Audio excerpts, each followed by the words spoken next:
What we focused on so far with regard to utilitarianism is common to pretty much all utilitarians.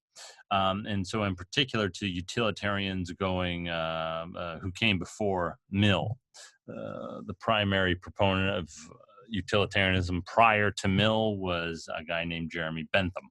And so, the utilitarianism we've covered it so far is indistinguishable from Jeremy Bentham's view.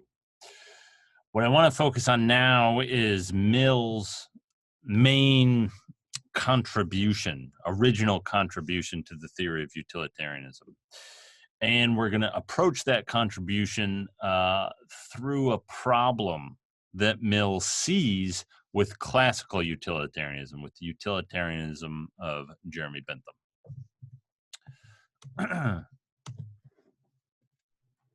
Jeremy Bentham claimed quite famously that, quote, pushpin is as good as poetry. What does that mean? So first off, pushpin is, I don't know the exact details of it. It's kind of like a kind of mindless game, kind of stupid, mindless game. Like, I don't know, like, I don't know. I don't have a smartphone. You move the candy around and it goes on a phone? Candy Crush, right? People play that. My mom plays that. Stupid, mindless game.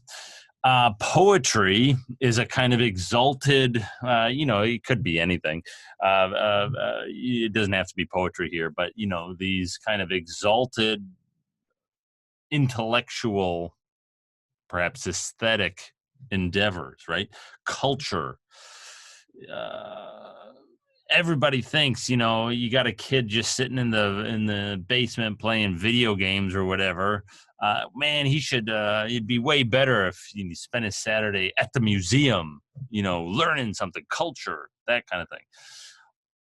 We tend to think of poetry or reading or art or, these kinds of fine, classical music. Those things are like more important in some sense, or you should really, cultivate an interest in those things, not just video games or Candy Crush or Pushpin, as it might be. Bentham says no, Pushpin's as good as poetry. If you get just as much, and so what's the idea here? If you get more pleasure from these kind of stupid, mindless activities, like Pushpin or whatever, if you get more pleasure out of that than reading Shakespeare's sonnets, then play Pushpin.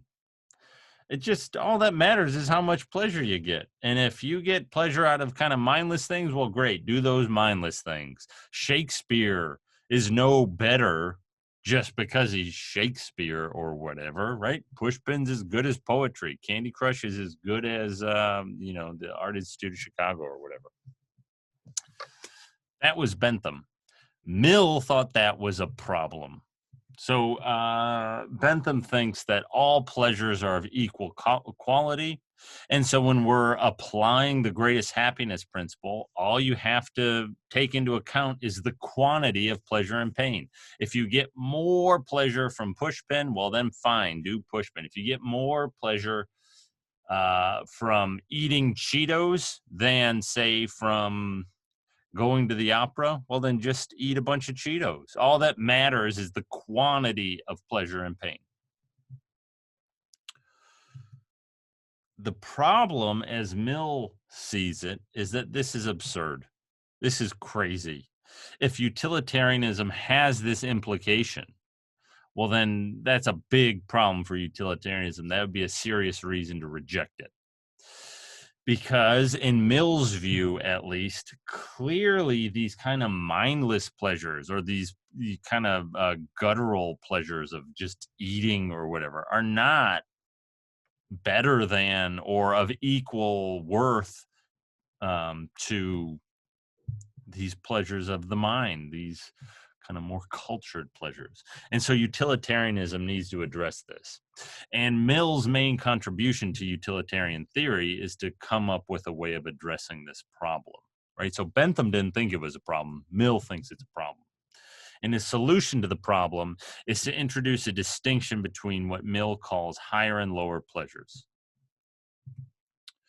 And so, in Mill's view, it's not only the quantity of pleasure that's relevant, but also quality. The quality of the pleasure. That's the way Mill puts the point. What exactly does that mean? Well, Mill draws a distinction between two different kinds of pleasure, two different qualities. There are higher pleasures and there are lower pleasures.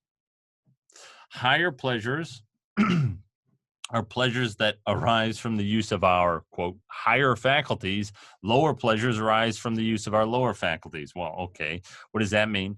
The lower faculties are those faculties, those capacities, abilities that we have that we share in common with other animals.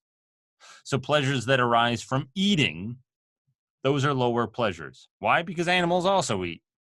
Pleasures that arise from sleeping, from drinking, from sex, and so on. All of those are lower pleasures. They arise from faculties that we share in common with animals. Higher pleasures are going to arise from the use of our higher faculties, from the use of our minds, our intellect. So the pleasures of knowledge, of discovery, of understanding, the pleasures of music, poetry, philosophy, the pleasures associated with kind of high culture, aesthetic appreciation, knowledge, understanding, and so on, right? Those are pleasures that we don't share in common with animals, that don't arise from capacities that animals have, that other animals have, right?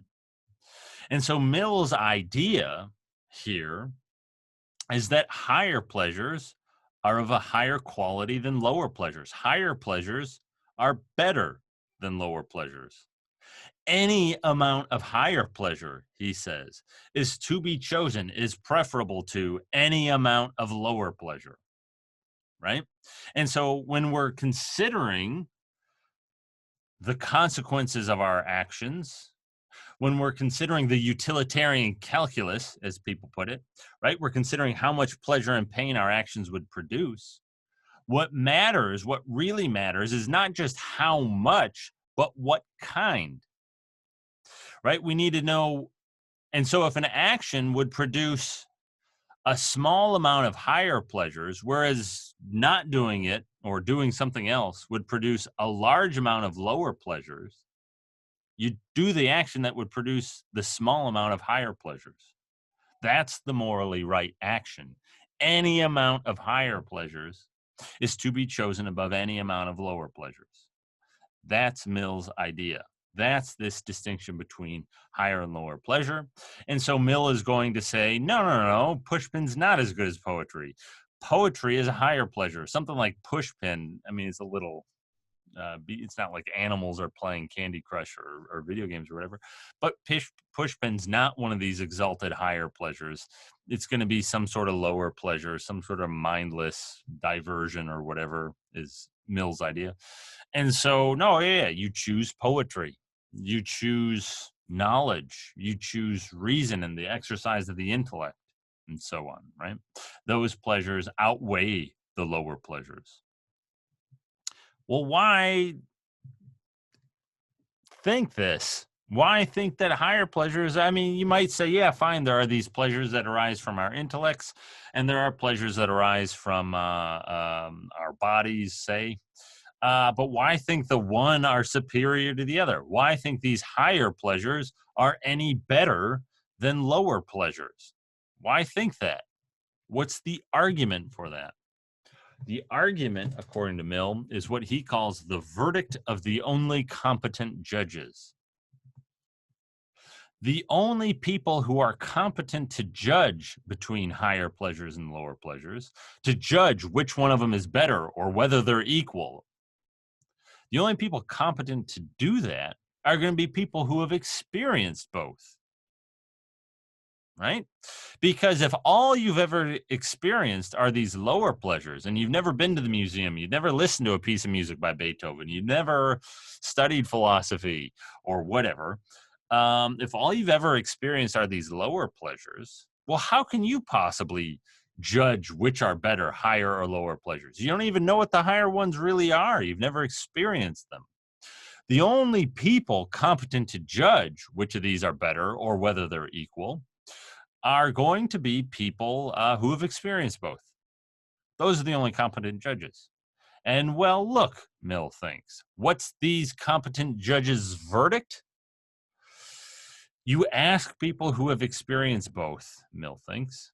If you go and ask them, they're all going to come back with more or less the same answer. They're all going to say, oh, yeah. Any amount of those higher pleasures are better than any amount of the lower ones, right? You go ask them, and they'll all say that same thing. All those who have experienced both kinds, all of those who are competent judges, they want the higher pleasures over the lower ones. They prefer the higher ones to the lower ones. So that's going to be Mill's argument for this distinction, for this innovation he makes, right? People who've experienced both prefer the higher ones. They choose the higher ones. They agree with me, Mill. And so that's where this distinction comes from. That's why this distinction is true. This is Mill's main contribution, novel, original contribution to utilitarian theory.